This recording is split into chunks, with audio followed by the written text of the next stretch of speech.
So back to this post. Again, it says entrepreneurship will uncover any unresolved issue from your childhood. And it's crazy because I never knew the effects of childhood trauma. I never even heard the word childhood trauma until probably a couple years ago.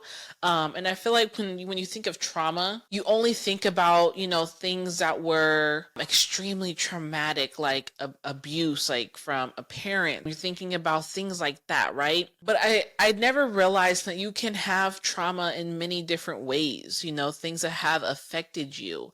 And it's crazy because if you don't heal those things, I've learned that it's like there's still that child inside of you that will show up in certain circumstances in your adult life. And I've noticed that through entrepreneurship for me, I've grown a platform. I've been posting social media content, creating content since technically since 2018, but I literally posted my first video January 2019. So that's really when my journey like truly began when it comes to like video content creation. But I've been online, I've been on the internet, making videos about business and finances and money and business credit and all these things. And I never really thought too deeply about it. Kind of it is what it is, right? But then I realized that, I went viral in 2020. So it took like 2 years for me to really gain some like real traction. But I noticed that when I started to get the traction, like I went viral for the first time, it completely blew up my brand, which I'll definitely talk about that on another episode, all that went down with that, but it completely blew up my brand. But then I realized that it was almost like an addiction. Like, I don't know, it's going to sound so weird, but it was almost an addiction getting the likes and the shares and the comments like over and over, hitting 500,000 views, a million views. Like it was almost like an addiction, like a dopamine hit, literally. And I would be so excited and so happy for these viral videos, for the likes.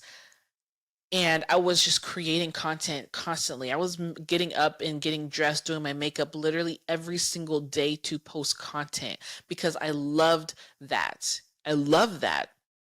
But then the algorithm does this thing sometimes, right? And then the views started to slow down and the engagement started to slow down. My following wasn't growing as quickly. And that really, really affected me mentally and emotionally. And I realized after some digging, actually recently, that has a lot to do with some of the things that I've gone through as a child. I didn't grow up in a very traumatic like childhood per se, but I can say that growing up in an area that I grew up in Gilbert, Arizona, which if you've ever been to Gilbert, Arizona, you know that is not very diverse, okay? It's not diverse at all. You're typically going to have usually all white, majority of Mormon people. There's not a whole lot of minorities. There's some Hispanic in where I lived, and of course some Black, but it's just not a whole lot of diversity. Like a lot of times, I was the only Black kid in class, a lot, and there'd probably be like 10 Black kids total with the whole school, it seemed like. So it was not very diverse growing up at all. And honestly, that played a really, really big role in my self esteem. Like I had terrible self esteem issues growing up,